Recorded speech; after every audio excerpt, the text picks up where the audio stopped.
Bueno, en el día de hoy vamos a hablar sobre tratamiento de efluentes mediante lagunas de estabilización. Las lagunas de estabilización son en realidad un tratamiento biológico natural, es decir, a diferencia de los barros activados, se aprovecha y se utiliza la velocidad más lenta de la naturaleza para generar una reducción de la materia orgánica. Las lagunas de estabilización se definen en realidad como un gran estanque o una gran laguna. Generalmente se busca que cuando son construidas por el hombre que sean impermeables para que el efluente no percole hacia las napas de agua y suelen tener profundidades entre 1 y 5 metros como máximo. Y también el efluente cloacal suele permanecer dentro de esas lagunas entre 4 y 50 días como máximo. Como decíamos, se utilizan en pequeñas poblaciones, es un sistema en general bastante sencillo que requiere una operación no muy calificada y relativamente bajo mantenimiento, salvo el retiro de los barros, que es complicado. Y se utilizan sobre todo en lugares donde el terreno es barato y hay disponibilidad, porque ocupan grandes áreas, muchas hectáreas. Cuando se busca aislar el fondo de la laguna y las paredes para que no percole el efluente hacia las napas, hay distintos métodos para hacerlo. El más común es que se compacte la tierra con máquinas y luego se coloca arcilla impermeable sobre el fondo y las paredes. Y si no, también hay otras lagunas donde se utiliza concreto, tanto para el fondo como para las paredes, que suelen ser inclinadas, y si no, geomembranas, o sea, esas membranas plásticas que cubren toda la laguna e impiden que el efluente penetre y contamine las napas de agua. Las lagunas de estabilización se pueden dividir en varios tipos y la mayoría están relacionadas con la oxigenación y presencia y ausencia de oxígeno y cómo se las oxigena. En principio se las divide en lagunas anaeróbicas, en lagunas facultativas y en lagunas aireadas mecánicamente y lagunas de maduración.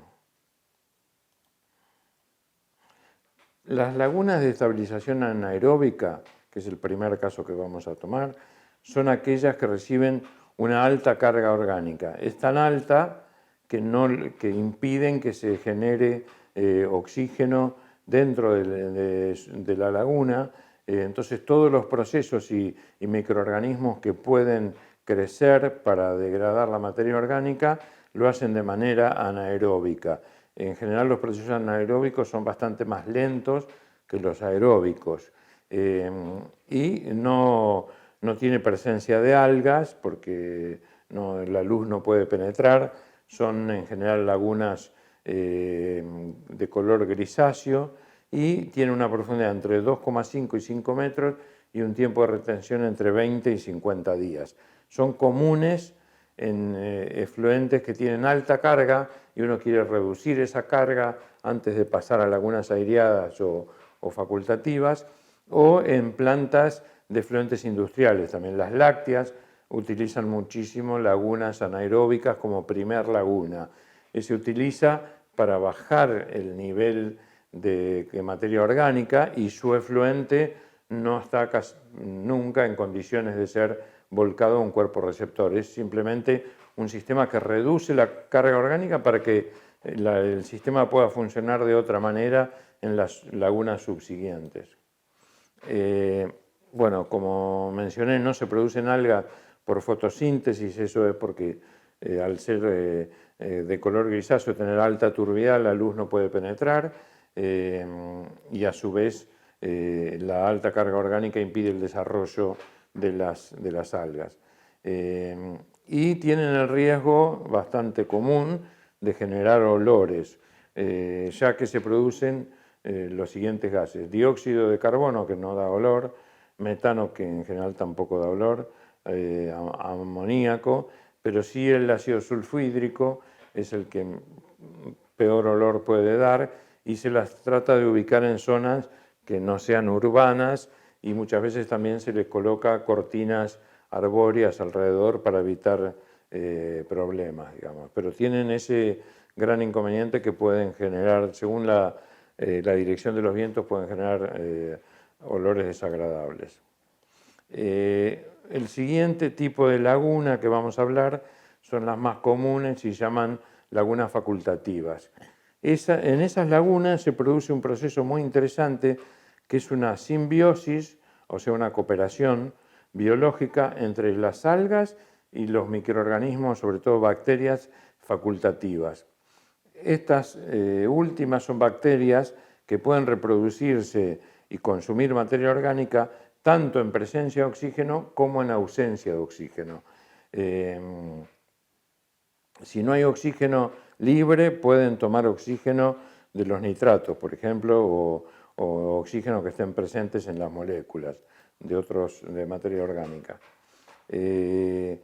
Las algas aprovechan el dióxido de carbono que las bacterias generan cuando degradan la DBO y mediante el uso del dióxido de carbono como fuente de carbono y la luz solar y también mediante la presencia de fósforo y nitrógeno que son esenciales para la generación de algas, vuelven a generar nuevas algas y generan sobre todo oxígeno, elevando mucho el nivel de oxígeno en el cuerpo superior de la laguna facultativa.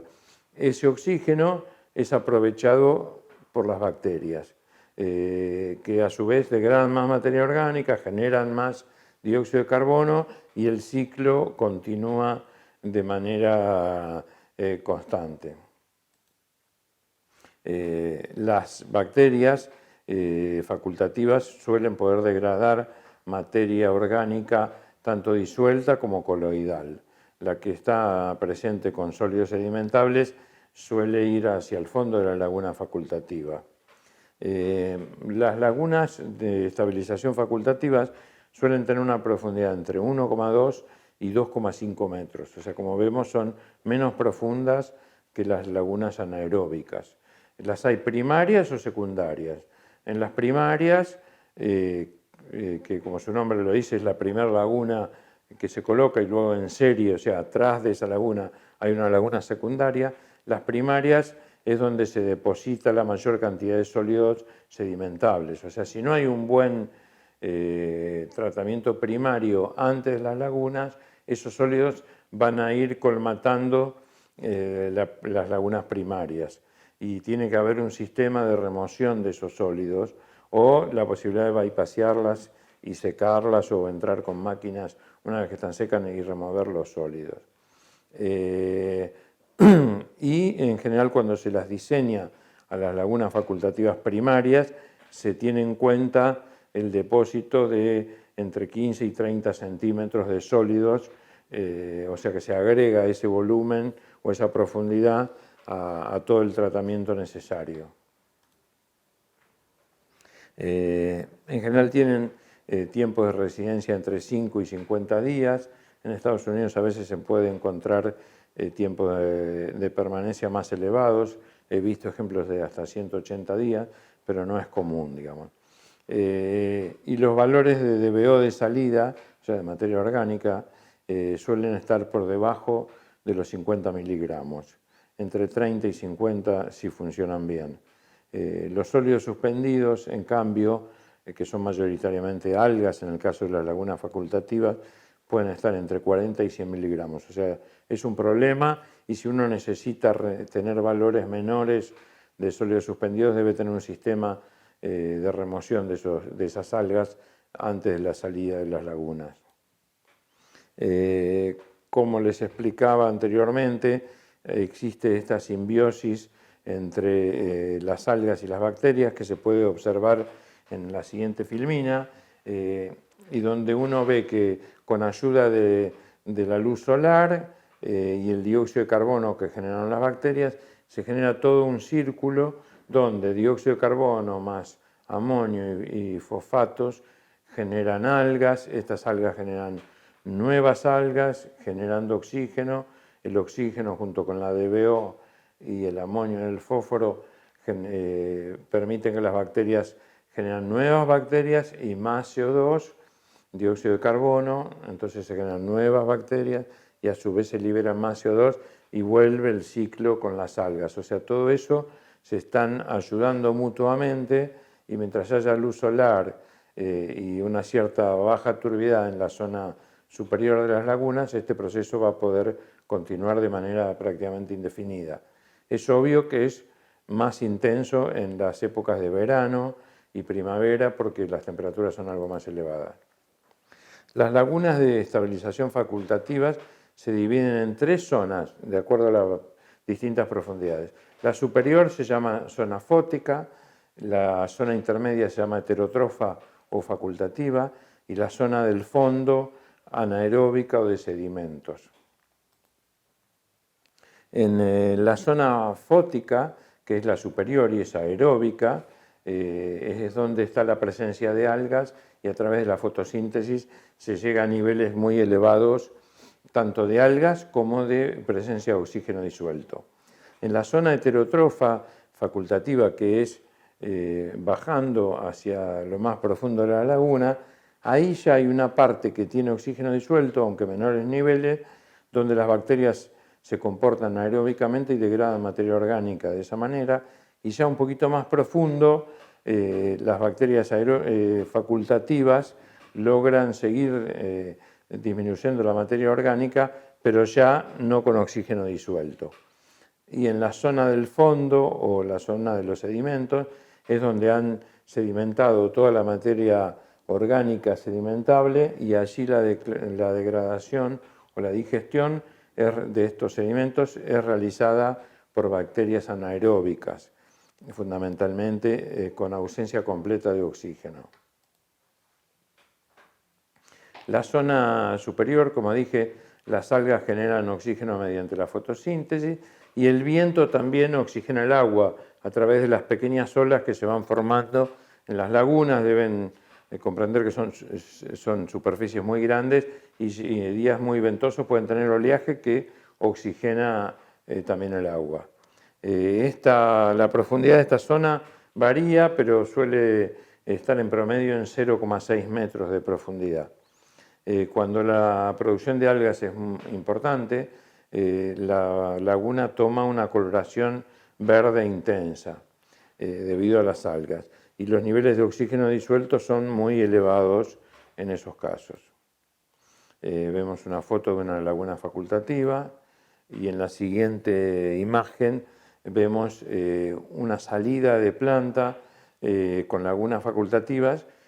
Esto ha sido tomado en verano o en primavera y se observa una fuerte coloración verde que indica claramente agua bastante transparente pero con una coloración verde muy fuerte que indica que el tratamiento ha sido exitoso, pero salen muchas algas, muchos sólidos suspendidos con el efluente, digamos, que en algunos casos es un problema.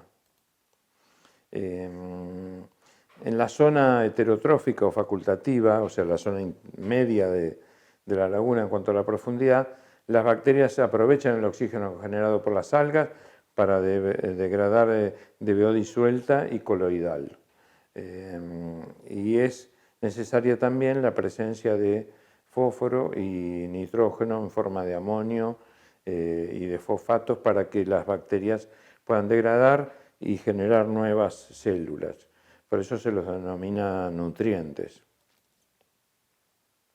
Y el CO2, que como lo hemos dicho, el dióxido de carbono que generan las bacterias, asciende por la columna de agua y es aprovechado como fuente de carbono por las algas para la fotosíntesis, completando así el círculo simbiótico entre bacterias y algas.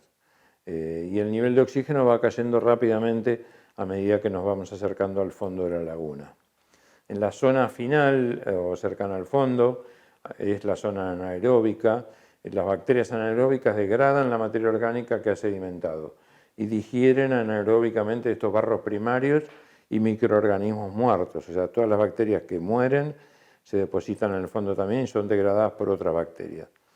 convirtiéndolo primero en ácidos grasos y posteriormente cada vez moléculas más simples hasta llegar a metano, que tiene un solo carbono, dióxido de carbono y ácido sulfídrico. Mientras haya presencia de oxígeno en la capa fótica, ese ácido sulfídrico no llegará a la superficie y será oxidado antes, por lo cual las lagunas facultativas, cuando hay suficiente presencia de oxígeno, no deben generar olor, o sea, no hay olores molestos como en el caso de las lagunas anaeróbicas. Esta otra imagen, bueno, repite un poco más en detalle todo el ciclo que acabamos de describir con esta simbiosis tan particular de las lagunas facultativas, y pueden observar también una serie de reacciones químicas que ocurren en las distintas zonas de la laguna en cuanto a su profundidad. Después, además de las lagunas anaeróbicas y las facultativas, hay otra manera de generar lagunas que funcionan, que son las que son aireadas mecánicamente. Y en esas hay dos tipos. Vamos a hablar primero de las de mezcla completa, y que son completamente aeróbicas, o sea, toda la columna de agua y toda la laguna tiene más o menos la misma concentración de oxígeno y varía su profundidad entre 2,5 y 5 metros, y el color es marrón porque no hay algas, o sea, al airearse mecánicamente se evita el problema de las algas, pero obviamente se gasta bastante más energía, y sobre todo estas que son de mezcla completa se gasta mucha energía. Si es una laguna grande es complicado el costo. La energía necesaria para lograr la mezcla completa es de 3 kW por metro cúbico. Imaginen que esto es lo mismo que se precisa para mezclar en un reactor aeróbico de barros activados, con lo cual, al ser una laguna más grande, es bastante costoso en energía. El tiempo de residencia de estas lagunas se ubican entre los 2 y 5 días, o sea, se construyen más pequeñas porque son más caras, de gasto energético. Además de las lagunas aireadas mecánicamente que son de mezcla completa, hay aireadas mecánicamente que son facultativas, es decir, la energía que ponen esos o que se inyecta a través de esos aireadores no alcanza para mantener a todos los sólidos en suspensión, pero tiene la ventaja de que no se producen algas y a su vez el consumo energético es menor, son más grandes que las anteriores, pero se gasta menos energía. Es decir, si el terreno es barato, estas son más ventajosas. La energía necesaria para estas lagunas mecánicamente aireadas facultativas es de 0,75 kW por metro cúbico, o sea, más de 3 veces menos o menos de 3 veces lo que se usa en las de mezcla completa. La masa de oxígeno a suministrar debe ser superior al 60% de la DBO ingresante. El tiempo de residencia de los efluentes en estas lagunas suele ubicarse entre los 5 y 12 días, o sea que son más grandes que las lagunas anteriores.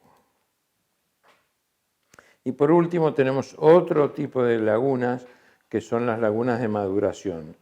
Son aquellas que tienen el propósito de mejorar la calidad microbiológica. Es decir, en las anteriores, en las anaeróbicas, en las aeróbicas mecánicamente aireadas y en las facultativas hemos removido una cierta cantidad de bacterias, pero sobre todo hemos removido materia orgánica disuelta y sedimentable.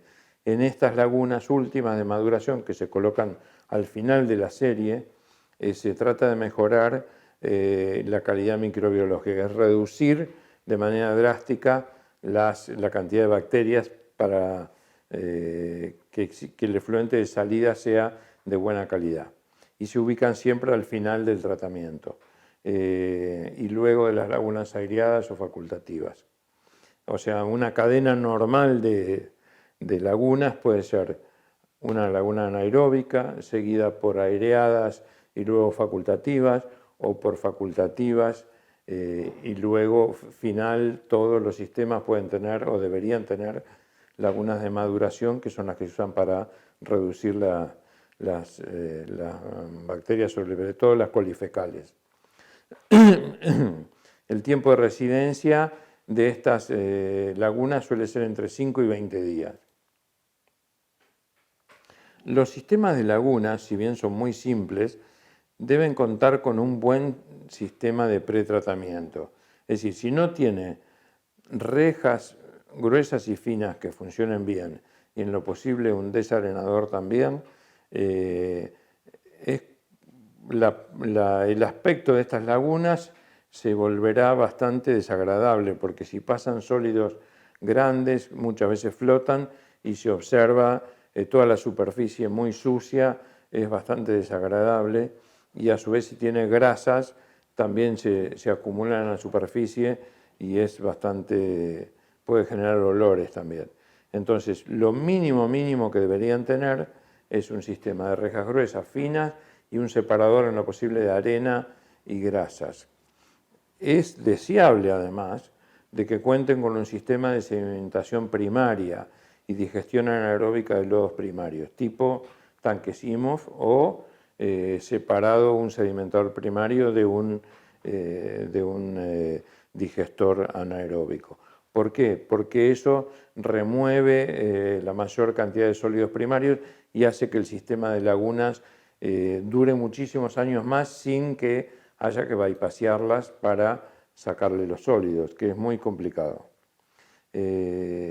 Entonces, si bien en el diseño se suele tener en cuenta la acumulación de lodos, la realidad es que casi todos estos sistemas de laguna, después de 5 o 10 años, terminan casi todas colmatadas por lodos primarios y dejando de cumplir su función. Eso en el caso que no cuenten con sedimentación primaria, ¿no? Que por eso es algo que al menos nosotros recomendamos fuertemente. La próxima es una imagen de un tanque IMOF que precede una laguna facultativa. Recuerden que lo hemos hablado en otras clases, son tanques que muchas veces se utilizan también para preceder el sistema de lechos percoladores, y es un sedimentador primario unido a un digestor que se encuentra parcialmente debajo de la tierra. Son caros de construir pero muy baratos de operar, y el lodo se puede extraer de manera estabilizada, de color negro, sin olor, es muy ventajoso. Cuando se analiza, las lagunas se analizan no solo por el tiempo de residencia de los efluentes y por el tipo de oxigenación o falta de oxígeno, sino también por las cargas orgánicas que se pueden poner, y se suele hacer por hectárea y por día. Es decir, se calcula la superficie de la laguna en hectáreas y se calcula la cantidad de DBO en kilos que llega por día y se divide por esa superficie y se ve si la carga es correcta o no, adecuada, o hay que tener una laguna más grande. Las anaeróbicas son las que soportan más carga y soportan entre 224 a 560 kilos de DBO por hectárea por día. Las facultativas entre 19 a 67 kilos de DBO por hectárea por día. Ahí vemos que baja mucho. Y las lagunas de maduración, que son las que reciben la menor carga, porque se supone que ya anteriormente se ha removido la mayor cantidad de DBO, hasta 15 kilos de DBO por hectárea por día. No hablamos de la carga de las lagunas aireadas mecánicamente, porque eso depende muchísimo de la energía que se esté dispuesto a colocar. Por lo tanto, no se suele nombrar rangos. En las lagunas facultativas es importante también tener en cuenta que el pH puede incrementarse mucho en verano y en primavera por la presencia de algas. Las algas consumen CO2 y por lo tanto el pH aumenta, sobre todo durante el día, y puede llegar a valores de 9, incluso hay rangos que llegan hasta los 10,5 unidades de pH, cosa de que es importante saberlo si es que se va a intentar desinfectar estas lagunas al final, porque si hay tanta presencia de algas y pH muy elevado, mayor a 9, el hipoclorito o el cloro es bastante ineficiente en la desinfección. Es mejor colocar lagunas de maduración que tengan suficiente tiempo de resistencia para destruir las bacterias por tiempo de contacto y la luz solar, ¿no?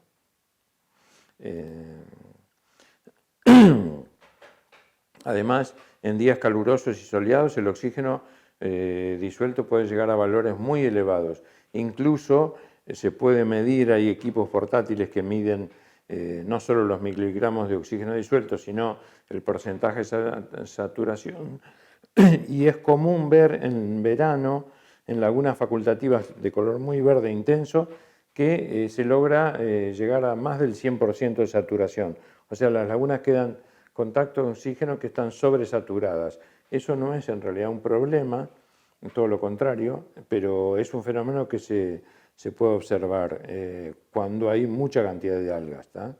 En general se busca, y después en las próximas clases vamos a hablar, o en Filmina vamos a hablar de eso, se busca también una buena distribución entre el líquido cuando pasa la laguna, por lo cual se busca construir lagunas en general más angostas y largas, que no construir lagunas cuadradas, porque eso genera un flujo pistón que ayuda a una mejor distribución del efluente y evita, o por lo menos parcialmente, que haya cortocircuitos y que casi todo el efluente esté durante días dentro de la laguna. Y se suele diseñar como para que el largo sea entre 2 y 4 veces el ancho, porque esto colabora con el flujo pistón y mejora la equirrepartición del efluente. Lo ideal en un sistema lagunar es contar con 3 lagunas en serie, si es posible, y a su vez, si se pudiese, contar en 2 líneas paralelas. ¿Por qué? Porque en caso de tener que remover sólidos, se podría bypassear una línea, trabajar en ella, retirar los sólidos y seguir trabajando con la otra. Si eso no es posible, por lo menos se deberían estas 3 lagunas que están en serie poderlas conectar entre sí a todas. ¿Por qué? Porque si nosotros tenemos que bypassear la primera laguna, que se llama primaria, para remover los sólidos, tenemos que tener una manera que el efluente entre directo a la segunda laguna, que sería secundaria, durante el tiempo que nosotros estamos extrayendo sólidos en la primera. Y la de maduración, que es la tercera, nos sirve para mejorar la calidad microbiológica, como dijimos.